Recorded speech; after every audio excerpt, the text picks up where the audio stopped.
Hey guys, what's going on? Paul here. Welcome back to another Cardano video. And this one we'll take a look at the FTX fallout for Cardano. Obviously the ADA price is down initially, but I'm starting to see a bit of a change of opinion from some people towards Cardano, and that maybe Cardano isn't so useless as lots of people thought in the beginning. So we'll look at some of the opinions, some of the stats as well. And if you get value, please do share it out.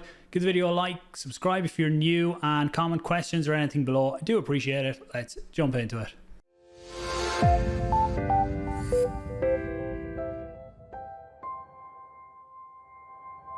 Okay, I'll make this as quick as possible, but I will put timestamps below for anyone who wants to jump to certain parts. Starting out here just before we get into the Cardano stuff. So obviously it's been a shit week in crypto, but I personally think this will play a big part in defining the industry going forward and the future of the industry. So put up here some of the positives that we have seen. We obviously have a long way to go, but things that I like to see, and this feeds into some of the other stuff I'm going to talk about, is a big push for self-custody. So this is taking your funds off centralized exchanges and putting them into a wallet that you are the only one that hold custody of them. So this could be a software wallet, or from my own personal preference is a hardware wallet. I use both Ledger and Trezor. I use Ledger mainly, and I hold my funds on that, so nobody else can actually access them funds. I'm the only one that can move them around. So if some exchanges go down, then it doesn't impact my number of tokens. Obviously, exchanges going down has an impact on the overall prices, but that doesn't mean that mine are lost. Like with FTX, nobody knows if people will ever get their funds back or how much of their funds they'll get back from something like FTX. Lots of leaders standing up, and I'll talk about this with some Twitter spaces in a minute with Charles and others as well. So it's great to see some of the big leaders in the industry stepping up, standing up and answering questions with the community and asking the big questions that need to be asked. There's obviously leaders that have kind of fallen away, and some are maybe afraid of the backlash because they supported certain individuals and entities and stuff like that, but we'll get into that. Proof of reserves for exchanges. So this is the centralized exchanges show with proof what assets they are actually holding. There's different exchanges that there's questions about out there, and I'm not getting into each individual exchange saying, oh, pull them off this one because there's rumors or warnings. I would say, unless you are trading in the next week, pull your funds off an exchange and put them onto something that you have self-custody of. Obviously, make sure you're fully comfortable with it first, but I wouldn't trust any exchange out there right now. I wouldn't say I wouldn't trust. I would trust the bigger ones. Binance, Kraken are the main two I use. I use Bybit as well, but I still wouldn't leave big sums of money sitting on them over the long term. I leave small amounts on them that I'm using here and there, but the rest sits in cold storage. So getting back to the idea as well that crypto should be decentralized, and this is where Cardano is starting to get a bit of notice again, because Cardano is one of the most decentralized cryptocurrencies out there, and this has been talked a lot about, not just Cardano but decentralization in lots of the spaces we'll get onto.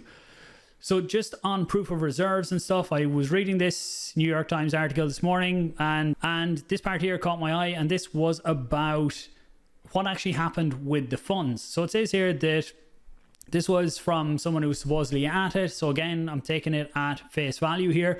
A meeting with Alameda employees on Wednesday, Miss Ellison explained what had happened or what caused the collapse, and she apologized. She'd let everyone down. Basically, Alameda had taken out some loans to make venture capital investments, among other expenditures. Around the time the crypto markets crashed with Luna and everything in the spring, then the lenders came looking to call the loans. I would say probably the collateral they'd put up wasn't worth enough against the loans anymore with the decrease in value on most crypto. So at this point, what other firms done was they declared they were bankrupt or they didn't have the funds or anything, which is a failed business venture. But what they done went on to be fraud. So it says here that the funds that Alameda had spent were no longer easily available. So the company used FTX customer funds to make the payments. And that is where the massive issue is. And they took funds from customers in FTX to pay off loans and different ways they'd wasted or lost money on Alameda. So when you start to look at some of the numbers that's going around, they must have lost an insane amount of money on the Alameda side, pulling the funds from here and still having such a hole in the balance sheet. So they say there was only 4 people that knew about it. Sam, the CEO, Mr. Singh and Mr. Wong. I do have my doubts if only 4 people knew about this with such substantial amounts of money moving across the companies. Surely more people had to know about the loans on the Alameda side and notice funds going on the FTX side, but it'll probably be years before we know the full truth on all of it.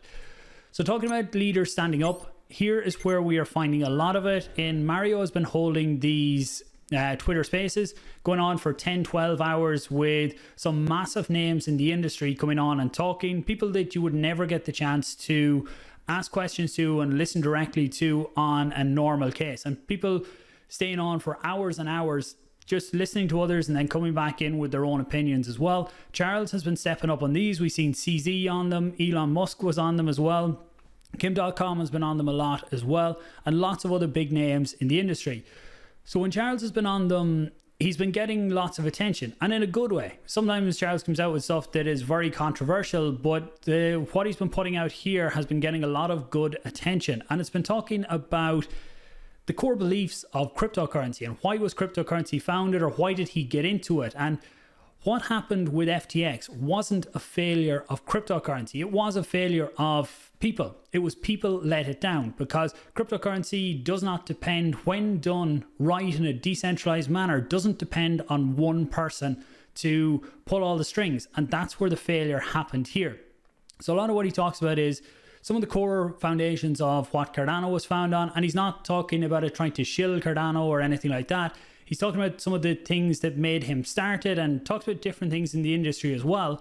But it's making a lot more people look back on Cardano and think maybe being slow and being a little bit behind isn't just as bad as a lot of people were calling Cardano. We had Bankless, the podcast. It's an Ethereum podcast. They were actually sponsored by FTX for a long time. They had come out before and called Cardano a scam and called out Charles on different things as well. And now they come out, I think it must have been yesterday, saying that Cardano, it's not a scam and they're sorry. And he says that the community obviously knows better than them. Whether this is just looking to win some points when they're getting kicked at the minute for pushing FTX and stuff like that, I don't know. He goes on to say that, he's been thinking that your Ethereum was behind and it was slow behind its roadmap, but it's caught up now. I don't agree with that. I think Ethereum is still way behind where they talked about being, and Cardano, in terms of a proof of stake blockchain, is miles ahead of Ethereum right now. With Ethereum, you stake, your funds get locked for who knows how long. With Cardano, your funds are never locked. That's something I want to talk about in a minute, because I think some people coming into Cardano now don't fully understand the staking mechanism we have here. Because when you stake with Cardano, what happens is you stake your wallet. So you stake the full wallet, but the funds never leave your wallet. The way it works is that at the end of every epoch, an epoch in Cardano is 5 days, there's a snapshot taken of the blockchain and it checks the balance in every wallet. So whatever balance was in your wallet at the end of that epoch counts for your staked amount for that epoch. So if you add some in later on or take some out or anything like that, it's always the end of the epoch that checks what the balance is. So once you stake that wallet, you haven't staked a set amount, it moves at the end of every epoch, it will update what your current balance on the network actually is. But the important part is that you retain full custody of the funds. So looking about this here as well, before we get into some of the stats on Cardano around this, you can see with Bitcoin on exchanges right now, this is something that was shared. It's from Glassnode. You can see that right now, this blue line is where we are right now with Bitcoin on exchanges. You can see we're back down at levels from April 2018. And if you look at the one here, this is zoomed in. The colors have changed on this one. The orange is the Bitcoin on exchanges. You can see the sharp drop over the last few days as well. So looking at some of the Cardano stats then, and I'll just show you quickly how you can stake with Cardano then after this, in case, because some of these stats are kind of saying to me that maybe people don't know how to stake yet. If we look at this here, new ADA wallets in the last few days has taken a big spike. It started to really push the upside. We also see delegated wallets moving up, but you see the total ADA staked has moved down slightly in the last few days. To me, this could be people taking funds out of exchanges or out of centralized entities into their own wallets, maybe the centralized entity had the funds staked and they have them in their own wallets now. They're not sure how to stake, or they don't understand how easy it is with Cardano staking. So I'll show you that in a minute. And you can see that here, the percentage total ADA wallet staking has gone down. So we're seeing new wallets, but not all wallets are staked. And if you look at this one here, the number of new ADA wallets per day, over the last month, we've hit a high yesterday. And then a few days ago, when the rumors and everything were out about FTX, we've seen a lot of new wallets being created here, which is a good sign. To me, this is people getting funds into their own custody, so they are the only ones that can control it. So I'll show you how to stake in a minute for anyone who doesn't know how to. I'll do it very quickly. I'll do a proper video on it again, or I have multiple ones on the channel. But in summary here, what I'm seeing out in the space is there's lots of fear out there in crypto right now. Look, long term, I think crypto, for me anyway, is not going anywhere. It's going to be here for the long term. I'm not going anywhere either. Well, I'm going to Switzerland next week to the Cardano Summit. But in the long term, I'm going nowhere. I'm going to be here creating content. The sentiment around Cardano, the overall opinions on Cardano is starting to change a bit, and the people are starting to see that the core concepts of Cardano and how decentralized it is, and maybe even how slow it is at times to roll stuff out, make sure it's right, isn't necessarily a bad thing at all. And as this grows over the next while, as we get more and more dApps launching and more DeFi really growing, then I think things will get a lot better. The overall sentiment about Cardano, look, I'll be the first to admit, we are slow. We're not exactly where we need to be. We do need to see more action. We do really need to see stable coins on Cardano to help that DeFi really grow on Cardano as well. So just on staking very quickly for anyone who doesn't know how to do it, one of the simplest ways you can do it is if you go over to pool.pm.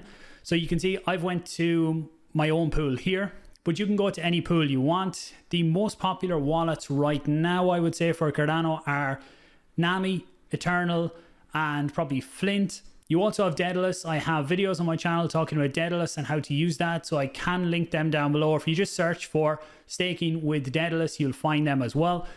But one of the simplest ways to do it is here. Look, if you use Eternl, which is the one I use a lot, if you come into your wallet here, go to staking up on the top here, come down, put in the pool that you want to stake to. It'll bring up the results down here. Click on the delegate button down here. I'll do it to the first one, doesn't matter. You put in your password and then it's going to click sign to sign the transaction, and that will be you staked to that pool. You can see here, this would change my staking. That's how easy it is to change what pool you're staked to as well. The first time you stake with Cardano as well, one misconception I've seen is that some people see that they take 2.18, roughly 2.18 ADA out of their wallet, and they think they've only staked that. But the 2 ADA is a network deposit to create your registration for the staking key. So that is a 2 ADA deposit that you get back when you unregister that key, if or whenever you want to do it. And the 0.18 is just the transaction fee to sign it on chain. So when you do that, it means your full balance, like I talked about before, your full wallet balance is actually staked. So for the other wallets, one of the easiest ways is go over to pool.pm, go to the search icon, search for the stake pool you want to stake to, and you'll see this button here, join. So click on join, and then what you get is you get Eternl here. So you could do Eternl through here, you can do Flint, you can do Nami, Typhoon, and Uroi. So the most popular ones you're going to use, I would say right now. Look, there's some great wallets out there in the ecosystem. There's too many of them for me to actually get into it, so I don't mean to ignore any wallets out there. But for Nami, let's click on Nami here. And what it does is it asks for, do you want to give pool.pm access to your Nami to view your balance and request approval for transactions. This doesn't mean that you're approving transactions. It just means that it can build transactions for you to sign. So click on access. So it's now building it, and you can see here it's coming up with minus 2.17. So this is what I mentioned. I said 2.18, but the fee is slightly cheaper here, which is good. So that's what you would click on sign there, and then you will be delegated to whatever pool you were on pool.pm. For me, it was on Paul, which is mine, but whatever pool you want to go to their page on pool.pm and follow them steps. It's the same for all of the other wallets that were listed there as well. Thanks for watching, guys. I do hope it has helped. If it has, please do share it out. questions, leave them down below. For any more staking, I have done an FAQ on that on my blog before, so I'll leave that one down below as well. Thanks for watching. Talk to you soon.